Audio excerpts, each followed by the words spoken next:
Good afternoon, greater Philadelphia area. This is Toole Time Real Estate Radio on WWDB 860 AM. I'm Tom Toole. She's Sarah Tymon. She's Stacey Mitchell. We have special guest Chip Robinson, broker owner of Skyline Property Management. You can check out them at phillyskylinepm.com. And again, Stacey, Sarah, and I all work at the Tom Toole Sales Group at RE/MAX Mainline, the number one RE/MAX team in Pennsylvania since 2018. And we've got Gabe streaming everything live on Instagram, Facebook, YouTube. Just Google Tom Toole Sales Group. So, Chip, first off, thanks for coming on, man. I know you got an interesting perspective here, being on kind of the other side of the property management. So really appreciate you taking some time here. Thanks for having me. For sure. So we're going to get to your business and talk about that kind of in the second half of the show. What we want to lead with are some stories we've kind of foreshadowed a little bit, we've talked about before. And the first one is the big love letter hot topic, right? So there was news that came out of Oregon last week, I believe. Yeah, it was last week. So a U.S. district judge agreed to lift the ban or lift the pause on the home buyer love letter. So if you don't know what that is if, Stacey or Sarah's buying a property and they tell their agent, Chip, hey, I'm going to write this great letter about my family and tell the seller why they should pick my offer because there's 15 other offers and this is as good as we can go on the price and we're going to tug at the heartstrings. That's kind of the intent. And previously, last year, Oregon banned these. They were the first state of its kind to ban, or not the state of its kind, the first state to ban this kind of love letter. And now all of a sudden it got overturned. So what do you guys think about all this? Well, I was surprised it got overturned. I really thought that was going to start a trend and just continue to, go through each state. I know how we personally feel about love letters on our team, but they'll continue to happen. So unless there's something, solid that is totally banning them, they'll still continue to be pushed through. Some agents just don't know the impact or what the ramifications of these love letters could, what could happen if there's something exposed, like fair housing violations inside the love letters with, that's just one of the unintended consequences of these love letters. Buyers don't know. They don't really have the concept and understanding of that. They just know they want the house. And this is, please, sellers, please, you're going to love our family and your home. And, we go to church on Sunday and all those things. So I really did think this was going to start to trickle into the other states. But now that it's been overturned, I don't know. We'll see what happens. Right. I mean, I would definitely agree with Stacey here. I thought that was going to be the beginning of what would trickle through to everyone else. I mean, fair housing is the biggest concern there. And as you're writing these love letters, and I understand, like from the buyer perspective, trying to give that extra oomph and that extra like something behind your offer and say, like, I'm going to take great care of your home. I'm going to, this is where I want to be for many, many years and raise my family and yada, yada, yada. But anything that you would be putting in that letter that would have the potential to push the envelope is what would also probably be violating fair housing. So the very like vanilla letter of just like, I will take care of this house, dot, dot, dot, dot, dot. Like without putting those additional details in that really have the potential to tug at the heartstrings, the letter itself doesn't have much behind it. And I think it is better to have something in place, like a clear, like, no, they're not allowed, or yes, they are, just to kind of weed out some of that gray area for, and just to make it clearer and to be able to give a more firm stance for, no, I'm not going to be submitting that. So, and Chip, I want to get to you and see if you run into this on the rental side, because I think it's probably a similar thing that doesn't get talked about. The U.S. District Judge, Marco Hernandez, he granted an injunction and said it violates the First Amendment about free speech. That was the reason why they said it wasn't illegal. NAR has not changed their stance on this. So despite it being illegal or not illegal, the reality is, as realtors, we're held to a higher standard. And it's no different than the wholesaler who wants to be a realtor as well, and they're going to put the public's best interest first, but then they're trying to buy properties and take the equity and put it in their pocket. So I get the ruling. I don't agree with it in that NAR NAR is just saying you can't do it. So I think there's a question here of illegal versus are realtors allowed to present these? Personally, I wouldn't want to put my license at risk because there will be a lawsuit here. I mean, think about how many times you've had a buyer lose out on a property the past 24 months. What's the highest number? Oh gosh, 8. 8? Yeah, I'd say right there in that range. So as a buyer who loses out on 8 offers, how Very are you upset, feeling at that point? frustrated, upset. Frustrated, right? There's litigious people out there. They might say, you know what, and what if they found out they lost out because of one of these letters, right? There's people out there that will sue for any reason, even if they're wrong. And I don't want to be on the wrong side of that. And there is merit to the fair handling. When people are talking about, I'm going to go to church up the street at Saint blah, blah, blah. Well, now you know what religion they are. Or I've got 3 kids, or here's my family, or my mom's a senior citizen and moving in with us. I mean, I've seen all these things happen. So I don't see how an agent can present them, period. With that, do you guys run into this in the rental world, Chip? Like, does this happen, or what's your take on this? Because I haven't heard anything about it outside the sales realm in real estate.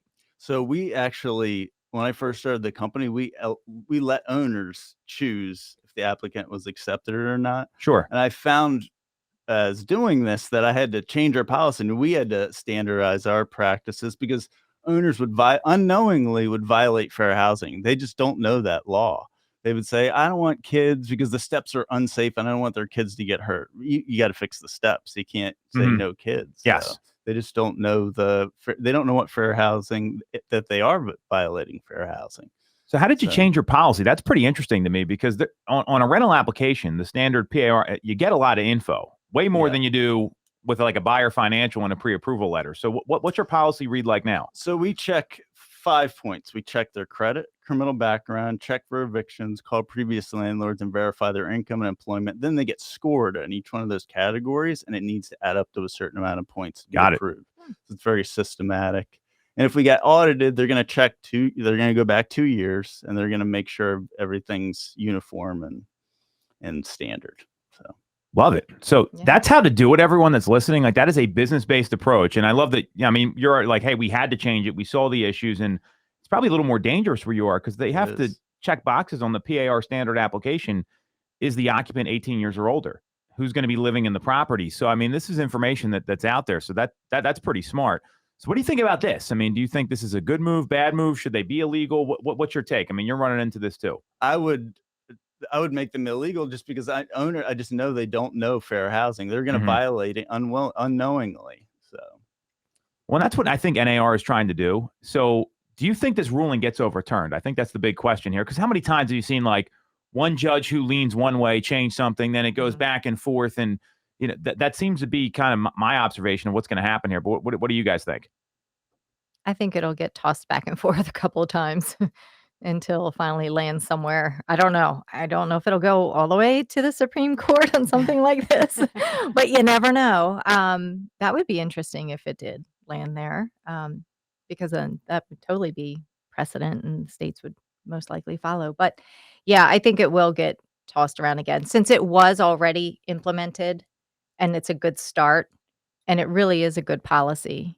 So, because like Sarah said, if we had something very defined and spelled out and across the board and consistency, then people going from one state to the other, you know, sometimes we find that for different situations now, but consistency would be pretty nice in this situation anyway. Well, and I mean, I guess with NAR not having changed their policy across the board, I guess what would be interesting to see is how many agents will end up being fined or risk losing their license, or what all will have to happen for that to be the standard that people look more towards than what the state says. Because if you know that through NAR, you're looking at all of these different penalties, does it really matter that what exactly the state comes at? Like, I would think that would maybe trump. But it would just depend on like how frequently they're enforcing this, prosecuting this, like looking for examples of it going on. I'm a little surprised they went this way because right now, I mean, discrimination is such a big hot topic, especially after like the summer of 2020 and everything that happened. So I'm kind of surprised they went this way. There's a legal group here. It's called Pacific Legal Group. And I think they're part of a lawsuit because there is a suit going on with this that prompted I think that it's an injunction, so it didn't get overturned. It just said the law is going to remain unenforced until the lawsuit goes through the system, which could be like 2 or 3 years. And what the Pacific Legal Group said is that these letters often prompt sales below the top monetary offer, creating opportunities for first-time home buyers and giving sellers peace of mind their home ends up in caring hands. I mean, to me, that's like the exact opposite of what we're supposed to do as agents. Right. Totally. That totally contradicts. Yeah. I mean, Mhm. similar to your scoring system. I mean, it's basically like, okay, here's the strength of the applicant, but it's basically saying, let's bend the rules if we like the person. Mhm. I mean, is that kind of your interpretation of this? Totally. Yeah. So I don't like this. I'm with you, Sarah. I think there needs to be clear, like, you can or can't do this because somebody's going to get sued and it's going to be a problem. I mean, that's the only way I see this happening. Right. I agree. All right, so we got one other piece of news here we're going to jump into. I think we've talked about this almost too much on the show, almost as much as Zillow, maybe. So the second piece of news that we have today, and this to me is a little more interesting, so we're going to go a little deeper on this. This dropped on Housing Wire yesterday. And what happened was there's a 70-year-old brick home in St. Petersburg, Florida, and it sold for the equivalent is keyword here, $654,310, where the asset exchanged was represented by a non-fungible token, or NFT. So, and when you went deeper into this, and this is pretty, I want to get your take on this because I'm questioning some of the legalities here. It's that when they went through the NFT and how it would work is they transferred the ownership of the property to an LLC, and then with the LLC, that became the NFT. The LLC became the non-fungible token, or the NFT, and that's what was exchanged: the ownership in the LLC, not the ownership in the house. Oh, I'm really confused now. So a lot of people, you probably know a lot about LLCs. So, Yeah. a lot of people will buy homes in LLCs to protect themselves as it's going to be an investment property. So Mhm. they have an ownership in the corporation, a limited liability corporation. Right. So what happened with this was that instead of actually selling the deed to the house, the ownership didn't change. The ownership in the LLC became the Gotcha. non-fungible token. Okay. And as a result, they said and they couldn't get title insurance on this, by the way, which is an issue we raised the last time we talked about NFTs. So what ended up happening was the short of it is that they couldn't get title insurance, and the ownership in the LLC was sold as a non-fungible token, and the LLC only owned the house. So the ownership of the house exchanged because the corporation exchanged. Mhm.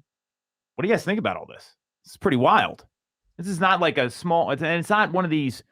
We've seen some multi-million-dollar properties sell. This is more of your meat and potatoes sort of home. I mean, a little higher than the average, but still much more in line with the transactions that we're doing.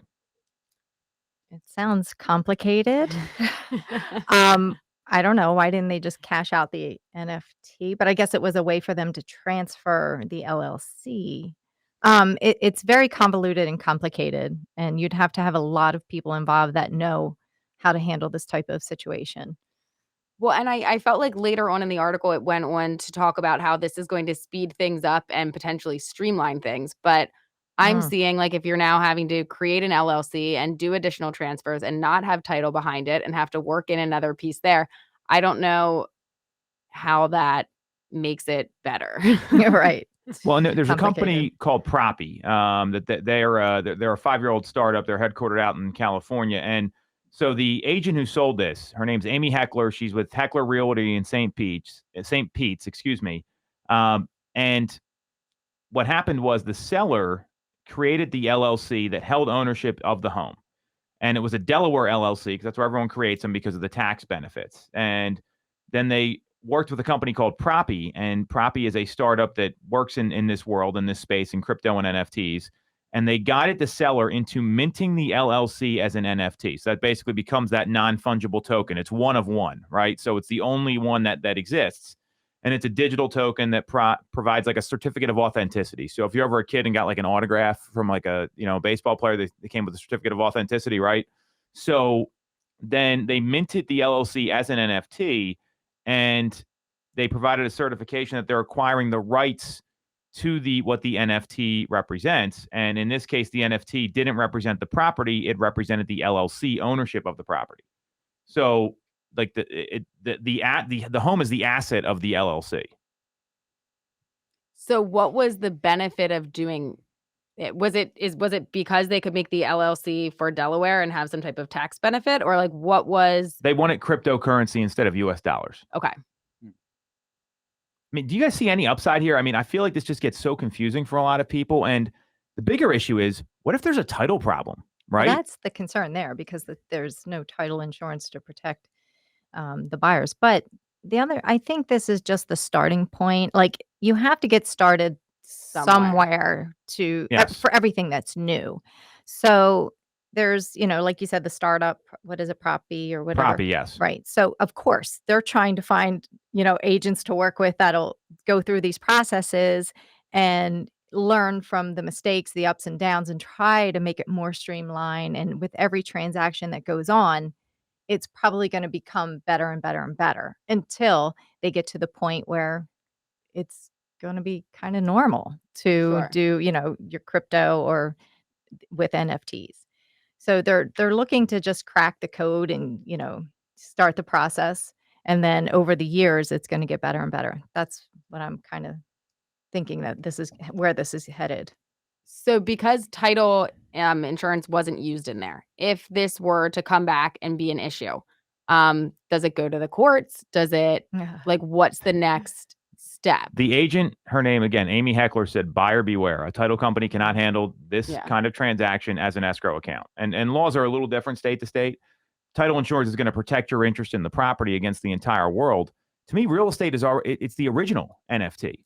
It's one of one. Like, you can't, like, you own a house. Someone can't just say, hey, I own the house. And that's why you get title insurance, so you're protected and you can leverage that. And there's a law professor that came out and gave some thoughts. And then, Chip, I want to hear what you have to say, because I know you deal with LLCs probably a lot more than most. So the law professor from Widener, her name's Juliet Moringello. She's at Widener University Commonwealth.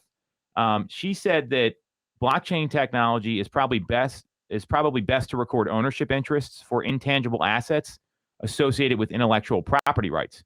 But with real estate, we already have a way to signal ownership. So she's saying what we are. So what do you think about all this? I mean, it seems like it's like overly complicated, and the only upside is you want to have crypto instead of cash. Yeah, I really don't know much about NFTs, but what it sounds like to me is they're selling the business and not the property. So they're like just transferring the LLC to different people. But I don't really know anything about NFTs or anything like that. So to give some perspective, a lot of your clients have LLCs, right? Yes. So what's their main motivation behind that? So the main motivation would be to limit liability. So if someone slips and falls and they make a lawsuit, they can't go after you personally. They can just take the assets of the LLC. So, and I think that may be why they wanted to transfer the ownership, but this is a single family home. So that's kind of, it's not like it's like a typical like rentable property. I mean, I'm imagining you don't manage a lot of single family homes. Some, but mostly like accidental landlords, stuff like that. Yeah, exactly. So do you see that, you think this is going to happen more and more, Stace? Is that what I'm hearing you say? I think they're trying to work through this process and work out all the negatives and try to make it a more streamlined, easier process in the future, because people are going to transact probably through, Coinbase or, one of those apps where they all house their Bitcoin and their other cryptocurrencies. Because 5 years ago, people had a lot of reservations about crypto, and now everybody has a little bit of crypto. Everybody's got their little wallet on their phone. So it's becoming more mainstream. And I think that with all the tech companies out there moving to, some are accepting crypto as payment for certain things. I think it's trending this way. If they can make the process a little bit smoother and have it make sense. Because right now, this really doesn't make sense. It seems like it's way more complicated and convoluted than it should be.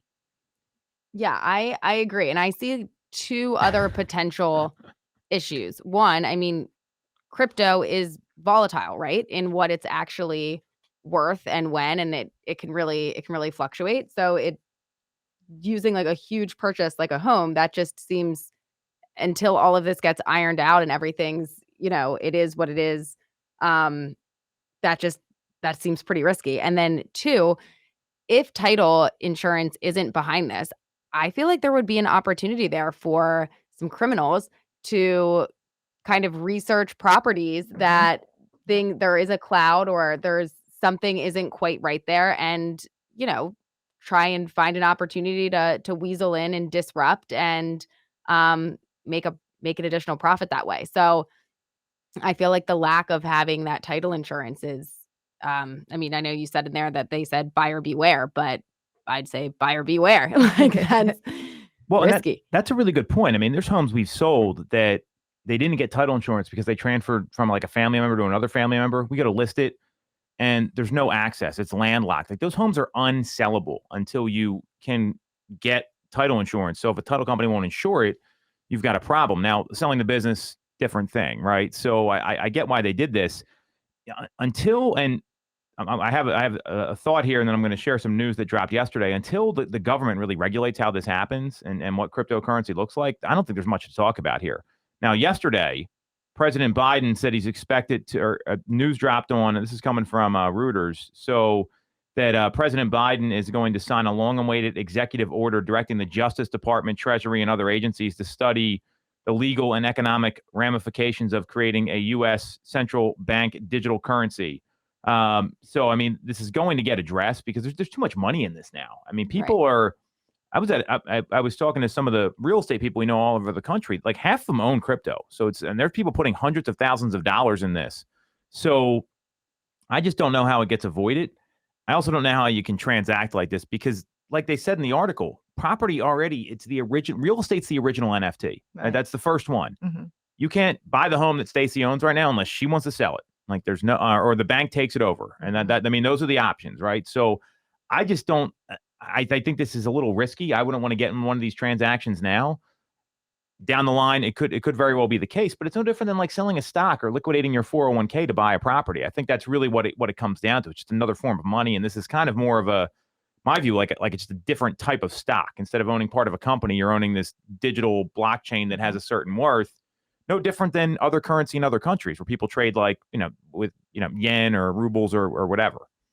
Well, and then I guess also if you purchase a home using the NFT and then years later you want to sell the home, are you able to get title? Like, is there going to be a glitch there? Like, would somebody be able to use title if you wanted to sell this home not using it as an NFT? Or I guess you don't.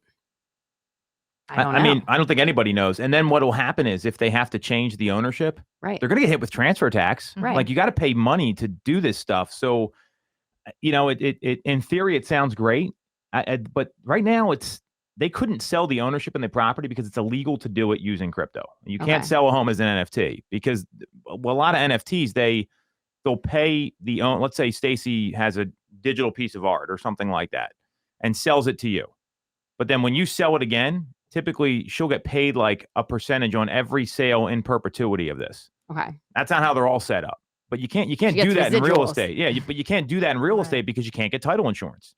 Right. And they didn't sell this property; they sold the business. I think that's a great observation by Chip here. So, I just there's a long way to go, and there's got to be a lot of laws that get changed for this to be the norm. I just don't see it happening otherwise. It's like the Wild West out there in crypto land.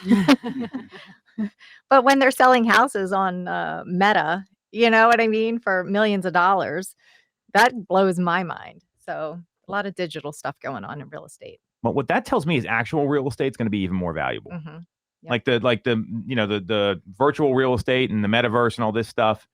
That's fine. What's going to be more valuable are actual pieces of real estate with homes on them. I just don't. Yep. I don't see it going the other way. So, and you have to really know what you're doing. A lot of people, I'm afraid, they're just buying this because it's like the hot thing out there right now, or they want to invest in all these things. You got to spend like 80, 100 hours studying all this to understand. I mean, how long did it, so you run a property management business. How much time studying did you take before you actually like jumped in and built the business? So I worked for a property manager for about 4 years. So there you go. Yeah. I mean, we've all kind of done that, right? Mm-hmm. And so you have to learn it as you go. And that's really the point. So, I mean, good for them that they were able to pull it off. I just don't know this is going to be the norm, at least for the next 24 months. Let's see what happens after, and then if the federal government gets involved, that's going to slow everything down. Yeah, forget that. It's going to cause a lot more problems. We're going to leave it there with Stacey's forget that when talking about the government. So we're going to take a quick break. We're going to come back. We're going to talk about FHA doing some interesting loan modifications. Then we're going to talk about all about Skyline Property Management right here in Philadelphia. This is Toole Time Real Estate Radio on WWDB 860 AM. Welcome back to Toole Time Real Estate Radio on WWDB 860 AM. I'm Tom Toole. She's Stacey Mitchell. She's Sarah Tymon. And we've got Chip Robinson in the house, owner and broker of Skyline Property Management. If you got a home, you need to get it rented out. It's PhillySkylinePM.com. I am also a client. Highly recommend them. And before we get to Chip and his business and the wild west of property management, which is not easy, Philly and non-Philly, we'll break it all down. FHA came out with some interesting news. And this was about 2 weeks ago. So the Federal Housing Administration, they are working to expand COVID-19 loss mitigation to include the option of a 40-year loan modification. So 40 years. So for perspective, the normal loan term is 30. Some people get 20-year terms. Some people get 15. They're talking about moving it out to 40 years. And Julian Joseph, she's the Deputy Assistant Secretary of the Office of Single Family Housing for FHA, said the government agency is very close, getting warmer, and offering the option to borrowers. And they're hoping to have it out in the next 60 days, hearing about what they can do and how they can help people. So what do you guys think about this? Is this good? Is this bad? I mean, I'm a little shocked they're going this way personally. Well, I'm trying to find in the article what their thresholds would be to offer these 40-year modifications. My understanding is that the foreclosure or the folks that are in arrears on mortgages is pretty low at this point anyway, because it's such a seller's market. And instead of going to foreclosure, they could sell and probably even seek to gain some monetary compensation there for the sale. So I'm just I'm kind of confused. I just want to see if I can find more information about what they're referring to as far as what is the price point that they're targeting. Who are the people that they feel this would benefit? So they didn't really say it. I mean, I Yeah. don't think they have a plan. That's what they're waiting on over the next 60 days. Go ahead, Sarah. And would this be open both to people that have FHA mortgages to refinance and then extend out their time, or would it be for people that are, going in for their first mortgage, or So both? there are government entities, Fannie Mae and Freddie Mac, that already provide a 40-year loan modification term. It also in the news here, FHA's proposal came after Ginnie Mae announced in June that it was set to introduce a new 40-year term for its issuers, and that was June of 2021. So what the news came out there that Ginnie Mae is going to introduce this 40-year term, and but they're only going to do, and this is all modification. This is not new, and only modified loans with terms greater than 361 months. And less than or equal to 480 months will be accepted. So let's do some math here and see what that looks like, because so it's 361. So it's people with loan terms greater than 30 years. That's 360, right? I should be able to do that math. So it's in that or less than or equal to 480, which is 40 years will be accepted. So they got to be in that like 30 to 40 years. They're not going to let someone who's at like a 15 modify. Or even issue that. I mean, personally, I hate this idea. I don't know how you guys feel about this. I mean, there's too much debt as it is, and to extend a loan term, it's maybe someone that shouldn't be buying a house in the first place, or should sell the house. Like to your point, I mean, if someone's in that bad a shape, and there's only 650,000 homeowners, according to MBA data, that were in forbearance as of January 31st. So those people are probably the ones that I think you should really think about selling your house rather than modifying your loan. I mean, it may not be what people want to hear. I just see that as the obvious way to go, since home values are basically up 20% since the pandemic. Right. Exactly. It seems like that's definitely a better idea than extending to 40 years. I don't know. You have to consider your age.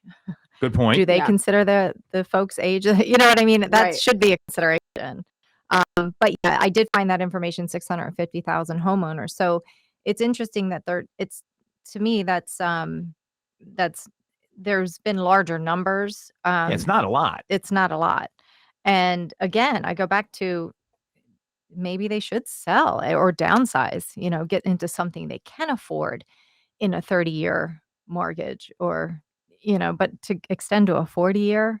I remember the first time I heard that was probably um, back in like late 90s. One of my clients was getting a 40-year mortgage and it blew my mind. I was like, Right. why would you do a 40-year? I don't know. To me, it just sounded insane. It's a long time. It's a very long time. And I get the fact that they're like, well, it's a stepping stone. We're not going to extend, we're not going to be here for 40 years. So we'll eventually sell, but it gives us a lower payment. Right. I get that, but still, 40-year loan. Right. I mean, I think like they do when you meet with your lender and they look at all of your finances and they do your debt to income ratio and they look at all of that, it's all there's purpose behind it and there's like a formula and a calculation behind it. And I get that if you extend out that your time frame to pay that back, you could still stay within what they're saying that you can afford. But no, I agree with Stacey that right now I think your better move would be to cash out and to get into something that you can do in a time frame that is more manageable. Mm-hmm. It's kind of like getting a auto loan for like a 10-year. There's no way you're driving that car for 10 years. Exactly. It's like Right. insane. Yeah. Chip, what do you think about all this? I mean, you see kind of a different side of this, but I mean, is this stuff you're seeing any of your clients do, or tell us more what your observations are?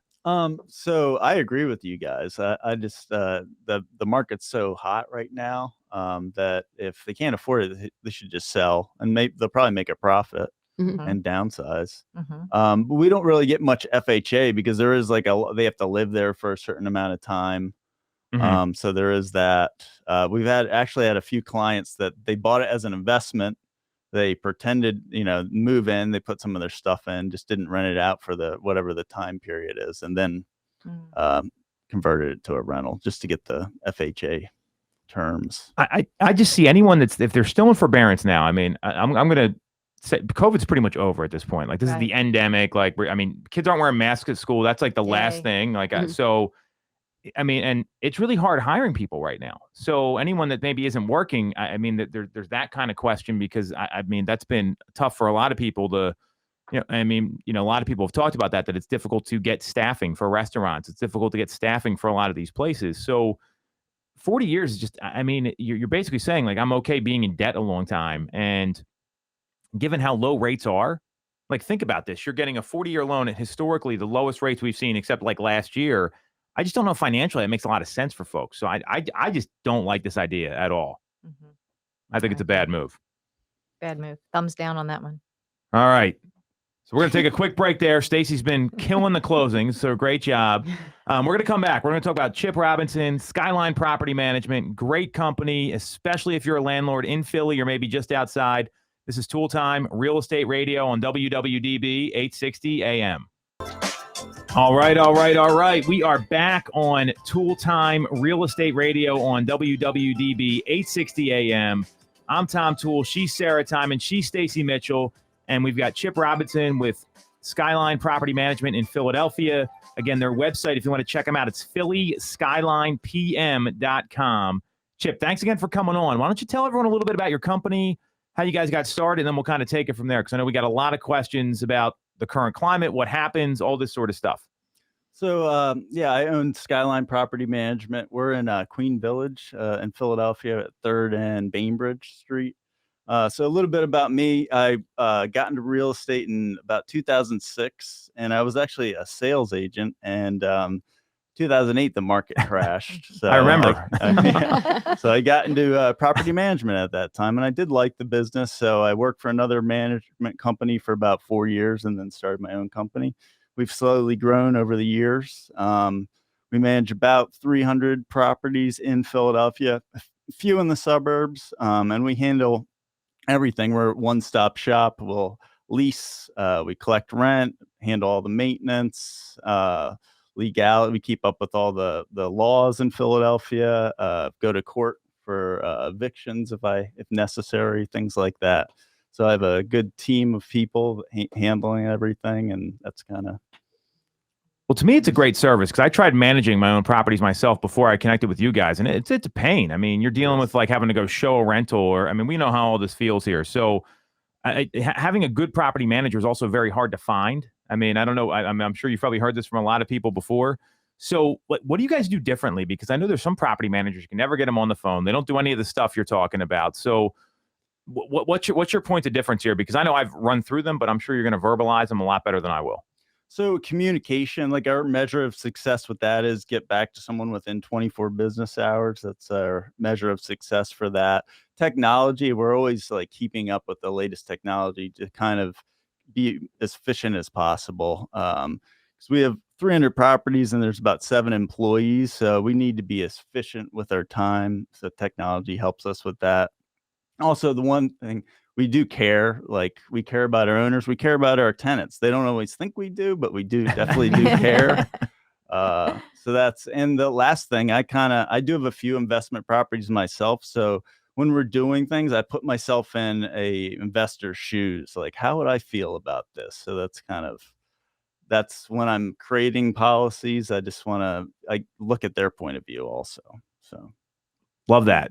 So do you have many different investors and property owners that have been with other companies prior to coming to you and then, got fed up with different things or felt that it wasn't run well and then have now come to you? Yeah, we have. That's pretty common. So, the communication is the main feedback that I get. I can't get a hold of anybody. I emailed them 2 weeks ago, no response. So that's one of the big ones. And also some companies are a little bit bigger than us where they have like thousands of doors and they're just like a small number. Sure. So we're more a little bit smaller so we can serve people a little bit better. Boy, that would make me nervous if you have a property management company and you can't get a hold of somebody and they don't respond for 2 weeks and they're managing your property. Yeah. It's like, what the heck's going on Yeah. here? Yeah. So as far as your clients go, do you have like, say, mom and pop clients that might have a couple of units? What is, I guess, the smallest amount of property somebody has and then the biggest amount of I would property? say the average is probably 1. That's our, Really? and then we have some with, I think probably the most is about maybe 14 doors. So they might have like, a few different properties with 3 units in each or something like that. But small to medium-sized landlords, we don't have people with like hundreds of units or things like that. We're kind of as we've grown, we've gotten a little bit more bigger investors, but I would say the most common landlord is like an accidental landlord. Like they're moving out of town and they want to keep their property or they can't sell it or they don't want to sell it. Sure. And then are there many that come to you kind of not sure how to get started, where to price that? Like they're just like, hey, listen, I have this property. I think I want it to be a rental. Like, how much do I rent it for? What do I need to know? Do you like take them, hold their hand from the beginning? Yeah, that's kind of they don't know how to price it. They don't know the law because most of our properties are in Philadelphia and there's a lot of steps you have to take to legally collect rent. So there's some things that you have to do, and it is kind of complicated, and the city doesn't really do a good job of advertising the rules. No way. I don't believe it. So we kind of hold their hand and just guide them through it. We pretty much do it for them. Like our mission statement is to simplify the lives of investor owners and tenants. So we just want to send the money and not have to have them do any of the work. Do you get many people that maybe had been renting to someone else before and weren't necessarily aware of the different rules in place there for collecting rent and they were just having their tenant Venmo them? Yeah, we've had a lot of people that, for example, I said, do you have a rental license? They're like, what's that? Oh, no. My tenant hasn't paid rent in 3 months, but I don't have a rental license. So things like that. Right. So as a property manager, what is the most common tenant phone call that you receive about, I guess, the most common issue or problem? Maybe they can't pay their rent, and a lot of times, there's an ongoing maintenance issue, so that's why I'm not. They have excuses. So, and it is a crazy business. We've had everything from, unfortunately, tenant deaths to it's like we're basically putting out fires constantly. All day. So yeah, That's really tough. yeah. So one of the things we hear a lot is like, hey, I want to become a landlord. Can Stacey or Sarah, can you sell me a property? So what would you tell someone that isn't a landlord yet? The questions they should be asking themselves to see if this is going to be right for them, because you mentioned a lot of accidental landlords. That's probably why they're going to your company in the first place, because they don't want to deal with it. At least they're smart enough to do that, in my view, or they're going to the expert. What should people be asking if they're thinking about becoming a landlord? Because to me, like you said, there's all kinds of things you don't consider. Yeah. So one thing, if they're gonna say they lived at their house and they're gonna move out, if they have any emotional attachment to that house, they should not be a landlord. So like, it's a business now. They have to look at it as a business. The city of Philadelphia looks at it as a business. You have to have a commercial activity license. That's a business license. So it's, if you can't switch your mindset, then you shouldn't be a landlord. Second thing I would recommend, if you're not going to hire a property manager, I would join HAPCO. They have a lot of good information about the rules. They keep up with that. They have attorneys that work for the organization. So just keep up with all the laws. That's very important. Great stuff. And again, if you want to connect with Chip and his company, it's PhillySkylinePM.com. So you mentioned technology, and like I said, I'm a client of yours. Talk about the technology that makes it easier for your landlords, because a lot of people, they rely on like, oh, when's the money going to get there? Are you mailing a check? I know that's not how you guys are set up, because it is really turnkey. And I think that's important to kind of realize, because if you're going to be hands off, you want it to be like totally hands off. Yep. So we have an owner portal. So for as on the owner's end, we'll never send paper checks. We direct deposit money right into your bank. I was kidding account. about that, by the way. Go ahead. But all the statements are electronic. You can go to our website and find your owner portal login. For maintenance, we do have some kind of automation with that, communication tools with the maintenance department. We use some other things for tenants, inspections. It's all digital. So I love that. That's awesome. Very Now, streamlined. let's say you have an investor who, comes to us and says, I'm interested in getting some investment properties. And, with in these situations, it tends to be less emotional. They're looking at everything on their Excel sheets. They've got everything broken down. What is there like a certain formula or a certain way to break down what they should plan on, spending on a property manager, or is it case by case? Like, how does that work? So as far as the percentages, Mhm. yeah, you can definitely say that based Okay. on what are the projected rents. You can a percentage of that will go to the property manager. Okay. For maintenance, a good rule of thumb, depending on if it's a building or if it's a single family home. If it's a single family home, I would advise them or recommend to them to hold at least 1 month's rent in like an escrow account just for Sure. incidental maintenance. You never know. You might not spend that for 5 years, then the heater goes and you have Right. 5 months in maintenance. So Sure.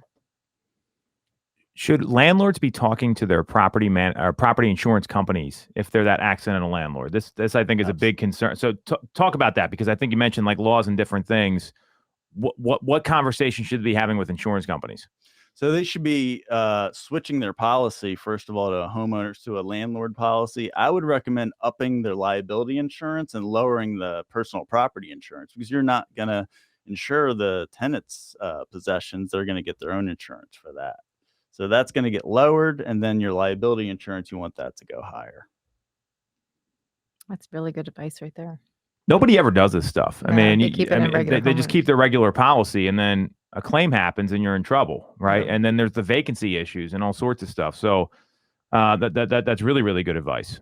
Do you usually recommend that they get an umbrella policy or some extra level of coverage there? I recommend a minimum of 500,000 per occurrence for liability. If they want to get more, it's better. But Mhm. that's like at the bare. Anything below that would be not advisable. Okay. So what's the wildest thing that's happened as long as you owned your company? I mean, or one of your more unusual stories, because we all got our weird real estate stories. And when you're going into people's houses and you're dealing with where people live, maybe something that was just unexpected made you laugh. Well, one thing that came up the top of my head is, I don't know if it's funny, but we've had squatters that were, and it happened right during the pandemic, Oh, where there's a squatter. Well, first the tenant allowed a roommate in illegally, and then the tenant actually died. Oh my And gosh. then Wow. there was squatters. The person wouldn't leave and let other people in. And then she moved out and there's more squatters. And then they let another person in. And so we had like repeated squatters. They're still actually in the property and we're in the process of evicting them. And it's been like 2 years. Oh my it's gosh. just- Wow. Yeah. yeah. So that's kind of like a horror story. There's probably Yeah. funny stories. I just can't think of. I mean, but that's real life though. This happens Right. probably more than you think. Yeah. And I mean, unfortunately, it's sad sometimes, but tenants die and it does kind of happen frequently, like a couple times per year. And it's kind of just a sad thing that you have to deal with. So let's say there's a squatter, you have to evict somebody, because this is what no one ever wants to talk about. And we'll go inside and outside Philadelphia, because I'm sure there's two different answers here. Post-pandemic, because we know there was the eviction ban and all that stuff that was happening. So how long can someone expect it to take to get a tenant out who's not paying or who's violating the lease? So in Philadelphia, it would take about 2 to 3 months. That's on the long end. That's less than I thought it was going to be. Yeah. That was before Okay. COVID. Well, what would it be today, knowing that kind of like COVID's over? Today, and I get that question asked a lot when I talk to owners, but what I tell them is, I can tell you right now, but I'm not sure because they keep on changing the rules. Okay. So I would say now, if I wanted to estimate, it'd probably be 6 months. But I don't know because they keep on adding additional steps and then taking them away. They don't even know. I don't think the courts know. And the courts are very backed up. We couldn't evict for 2 years. Mm-hmm. So all those cases for 2 years are now in the court system. So we're like Skyline, we're at court at least once a week, just getting our backlog of people. We don't have a lot of evictions, but the people that we do, finally we get in court dates. So it is moving. It's just really slow. Man. That's all the nightmare stuff that people don't realize. They think that it's just like being a business owner. Everybody sees the money coming in. Oh, you must be rich. You must be this and that and the other. But they don't understand. There's a whole flip side to it. There's a lot of hard work. There's a lot of nightmare stories like that. And you're the company that's willing to handle those situations, which is, I mean, that's invaluable. Actually, it's Yeah. I agree, worth yeah. it. Yeah. Yeah, we because we have the experience, it's just we take our emotions out of it and just follow our process. That's all we can do. Just follow our systems and processes. Mm-hmm. So what about outside Philadelphia? Is it a quicker process? I know you don't do a lot of business out there, but you It probably is run into it once quicker. in a while. Yeah. So in the city of Philadelphia, it's really, you can evict without an attorney, but it's not really advisable. But in the suburbs, it's a lot easier. The courts it's just a lot easier. You could probably do it without an attorney and be all right. And it would be definitely quicker. I would say it'd probably take 30 days. It's a big Wow. difference.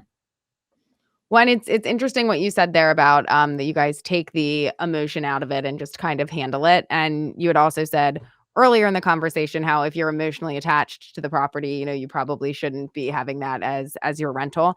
I would imagine that for many people, when these different situations come up, they need a certain amount of time to like process it, get angry about it, be like, how could this be happening to us? And like you're wasting days and time there, and having somebody that just is like, all right, this is what we got to do next. Like, I get that it sucks, but like, let's go. Would make things just move along much quicker and take a lot of the anger and frustration out of it. Yeah, that's right. And we kind of, a lot of the experience, we've had similar experiences. So we kind of know what to expect. We're almost desensitized. Sure. Well, I mean, once you go through these a couple times, and our business is no different. You kind of know, okay, this happened, then here's what the process is to do it. And that experience is invaluable because so many people think it's easy being a landlord. I mean, and I think that's the one of the biggest misconceptions out there. And everyone thinks, we're talking about buying real estate and it's better than an NFT or all this other stuff. And it's like, okay, great. But they don't get what the day-to-day is like. And they want to maybe save the management fee and do it themselves. That to me, if you have another career or job, just don't do it. Hire a good property manager. I can't stress that enough. I mean, do you get a lot of people that come to you after they tried to manage on their own and they're like, please just take this off my plate? Or how does that work? Those are the type of owners I like the most, just because they understand how hard it is and they're very appreciative. So yeah, I get that quite a bit. Who's your ideal client?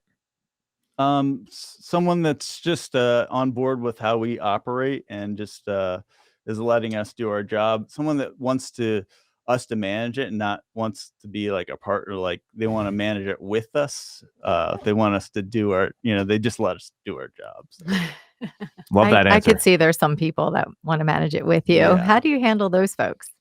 Well, we'll tell them, no, it's this way. And then if it gets to the point where they don't like our way, we just say, listen, nothing, no hard feelings, but you might want to just do it all yourself instead of partial. I love that. All right, so we got like 3 minutes left here. So what else should people know about Skyline Property Management, Chip? I mean, I think you have a great company. Obviously, I'm a client there, so that speaks volumes. I think I've given like 5 references, referred to some people. So what else should people know about your organization, your company, and what do you want to get the word out about?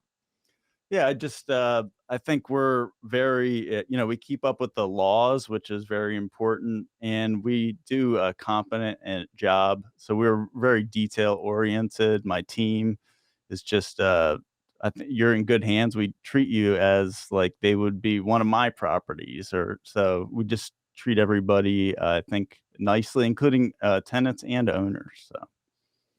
So how does it go with the tenants sometimes? Because they probably feel like you're the bad guy. Like, Yeah. do you get that a lot? So how do you Yes. disarm them? Because I think that's, tenants always feel like they're on the short end of the stick, no matter how it goes. Yeah, we try to be kind. They don't always agree with us, but we'll enforce the law, the lease as it's written, but we'll be nice about it and we'll be respectful. And that's all we can do. So Chip and his company, they have 158 reviews on Google right now. Wow. Very impressive. That is. Again, it's Skyline. I've lost the website here. My bad, Chip. Let me get it again. So it's phillyskylinepm.com. Is that the best way for people to get in touch with you, or is that how you want contacts coming through? Yeah, they could just put in a little form there, and I'll get back to them right away. Awesome. So where do you see property management going now that we're kind of post-pandemic here? Is it going to be something there's a bigger need for it? Have you seen a lot of landlords liquidate that you might have been working with, or do you see more landlords actually coming into the market? I've seen a lot. I'm getting a lot more multifamily, and a lot of our single families have actually sold. Okay. Just because the market's hot and probably the market's good, and then the laws that keep on getting passed in Philadelphia are a little bit not landlord friendly. Mhm. So Sure. it's making people sell. But then the multifamilies coming into Philadelphia. So Do you have any plans for expansion more so in the suburbs? I've definitely thought about that. So it might be a little bit easier to operate. Yes. Yes, come to the suburbs. We could probably refer you a ton of business, Chip, Yes. out that way for sure. So I think that would be one thing that would be awesome. So again, it's phillyskylinepm.com. They've got great technology, great tools. Chip, thanks for coming on. Thanks for having me. That's going to be it for this week's show, guys. I'm getting played out like the Oscars here. So you want to follow us on social. Again, it's phillyskylinepm.com for Chip Robinson and Skyline Property Management. You can follow Stacey on Instagram. She's at the @2 Mitchco. You can follow Sarah on Instagram at Ty_Ty_Time. That's TY_TYTIME. You can follow me at Tom Toole 3RD, at Tom Toole the Third on Instagram. And we stream live every week on Facebook, YouTube, and Instagram. Just Google Tom Toole Sales Group. And that's it for this week's episode of Toole Time Real Estate Radio on WWDB 860 AM.